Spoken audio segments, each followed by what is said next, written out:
ஒருத்தர் விரும்பும்போது உருவத்தை மாத்திக்கிறது முடிஞ்ச விஷயம்தான். இன்னைக்கு கூட இந்த பிரம்மாண்டத்தை நிறைய பேர் பார்க்கறாங்க.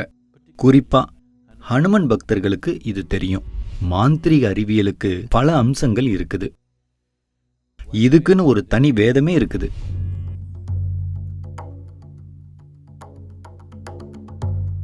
நமஸ்காரம் சத்குரு. குழந்தை பருவத்திலிருந்தே நான் ஹனுமானை பற்றி கேள்விப்பட்டிருக்கேன். எதை பற்றி? ஹனுமான். அவர் விருப்பப்படும் போதெல்லாம் பெரிய உருவம் எடுப்பார், பறப்பார், சின்னதாவார், தன் உடலை சின்னதாக்கிக்குவார், அப்படிலாம் கேள்விப்பட்டிருக்கேன். அது நிஜமா இல்லை வெறும் கதையா? இல்லை உருவகமாக சொல்லப்பட்ட விஷயமா? நன்றி. ஒருத்தர் சின்னதாவோ பெருசாவோ ஆகிறது, வேற ஏதோ செய்யறது, இப்படியெல்லாம் செய்ய முடியுமா? நிச்சயம் அது முடிஞ்ச விஷயம்தான். அது உண்மைதான். இந்த நாட்டில் பரவலா இருந்துச்சு. இந்த கலாச்சாரத்தில் அதை தாழ்வா பார்த்தாங்க. ஆனா வேற இடத்துல அதை உயர்வா பார்த்தாங்க. குறிப்பா பூர்வகுடி அமெரிக்க கலாச்சாரங்கள்ல அப்படி பார்த்தாங்க. ஷாமன் மக்களுடைய கலாச்சாரம்னு ஒன்று இருந்துச்சு. இன்னைக்கு கூட பூர்வகுடி அமெரிக்க ஷாமன் மக்கள் கழுகா மாறுறது, ஈயா மாறுறது, நரியா மாறுறது, அல்லது வேற உருவமா மாறுறதுன்னு பல கதைகள் இருக்குது. அதனால இதெல்லாம் வெறும் கதைகள் இல்லை. ஒருத்தர் விரும்பும்போது உருவத்தை மாத்திக்கிறது முடிஞ்ச விஷயம்தான்.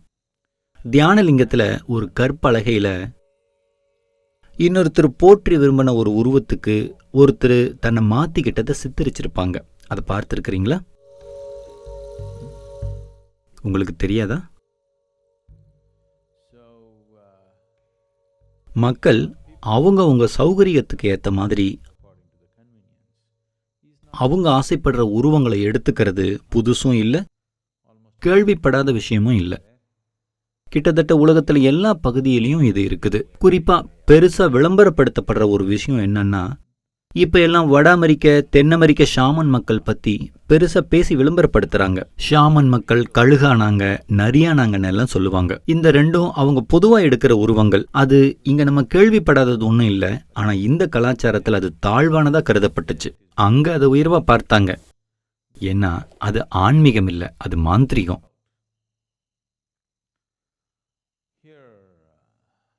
இங்க நம்ம மாந்திரிக விஞ்ஞானிகள், அவங்கள ஏன் விஞ்ஞானிகள்னு சொல்றேன்னா, அவங்க அந்த மாதிரி தான். அதுல இருக்கிற ஆபத்தால அவங்க தங்களை பறவையாவோ விலங்காவோ மாத்திக்கிறது இல்ல. ஒரு அழகான கதை இருக்குது. எந்த முனிவர் இந்த மாதிரி விழுங்குவாரு? யாரை பத்தி நான் பேசுறேன்னு தெரியுதா? அஸ்வினி குமாரர்கள் அவங்க கிட்ட கத்துக்க போனாங்க. சுக்லாச்சாரியார். ஆமா, அவரு குதிரையோட உருவத்தை எடுத்துக்கிட்டாரு இல்லையா? அஸ்வினி குமாரர்கள் குதிரை வடிவம் எடுத்தாங்க, அவர் விழுங்கிட்டாரு. சுக்லாச்சாரியார்னு நினைக்கிறேன். ஒரு பெரிய கதையே இருக்குது. அது மகாபாரதத்துடைய ஒரு கிளை கதை. அது கிருஷ்ணாவதார கதையிலிருந்து வருதுன்னு நினைக்கிறேன். இந்த மாதிரி நிறைய வரலாற்று நிகழ்வுகள் இருக்குது. ஆனா அது தாழ்வான முறையில செயல்படுறதா கருதப்பட்டுச்சு. ஏன்னா நீங்க வேற உன்னோட உருவத்தை எடுக்கும்போது இந்த உடலை பாதுகாக்கணும். அது தவறா பயன்படுத்தக்கூடிய ஆபத்து எப்போதும் இருக்கும். இப்படி சில சம்பவங்கள் நடந்திருக்குது. யாரோ ஒரு இடத்துல அவங்க உடலை பத்திரமா விட்டுட்டு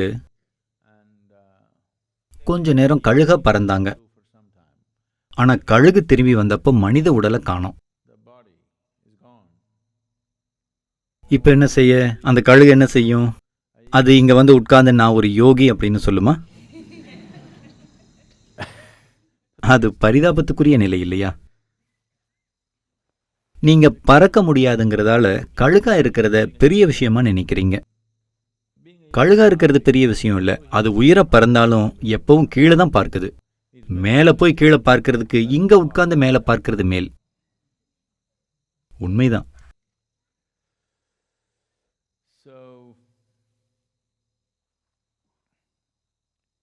இங்க மாந்திரீக விஞ்ஞானிகள் வேற மாதிரியான முறைகளை உருவாக்குனாங்க. அதாவது அவங்களே மற்ற உருவங்களை எடுத்துக்க மாட்டாங்க. அவங்க வேற உருவங்களை எடுத்து அந்த உருவங்களை ஒரு குறிப்பிட்ட விதமா நடந்துக்க வைப்பாங்க. அவங்க ஏதோ ஒரு விலங்கை எடுப்பாங்க. சாதாரணமா அதிகம் பயன்படுத்தப்படுற ஒண்ணு கோழி. அது வீணானதுன்னு நினைக்கிறீங்களா? அவங்க அதை விடுவிச்சிருவாங்க. கோழி இளமையா உயிரோட்டமா சமைக்காததா இருக்கணும்.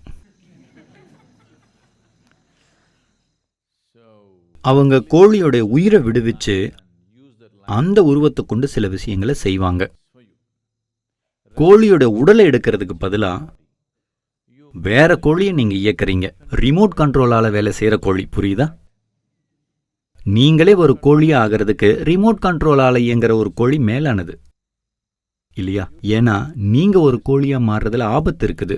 நீங்க உங்க உடலை விட்டுட்டு போனீங்கன்னா, நீங்க கோழியா போய் எதையோ செய்ய போய் நீங்க இன்னொருத்தருக்கு தந்தூரி சிக்கனா மாறிட்டா என்ன செய்யறது? அதனால அதே விஷயங்களை செய்யறதுக்கு அவங்க இன்னும் மேலான நுட்பமான வழிகளை கண்டுபிடிச்சாங்க. அது முடியுமா? ஹனுமான் சின்னதாகவும் பெருசாவும் ஆக முடியுமா? அது முடிஞ்ச விஷயம்தான். இன்னைக்கு கூட இந்த பிரம்மாண்டத்தை நிறைய பேர் பார்க்கறாங்க. குறிப்பா ஹனுமன் பக்தர்களுக்கு இது தெரியும். இன்னைக்கு கூட ஹனுமன் பக்தர்களுக்கு நடுவுல உருவம் மாத்திக்கிறது ரொம்ப பொதுவான விஷயம்.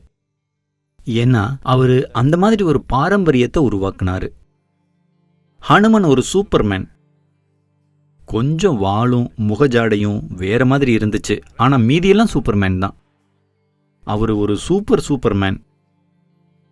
அவருடைய பலமே அவருடைய பக்தி தான். அவருடைய இதயத்தில் இருந்த பக்தி அவ்வளோ வலுவா இருந்ததால அவரு தனியா தெரியற மாதிரி ஜொலிச்சாரு. அது வெறும் பக்தியால தான். அதனால நீங்க குரங்கா இருந்தாலும்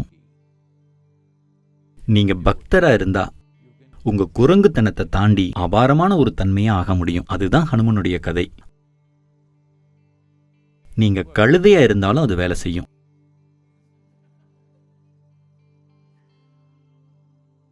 அதனால ஆமா, மாந்திரீக அறிவியல்ல பல அம்சங்கள் இருக்குது.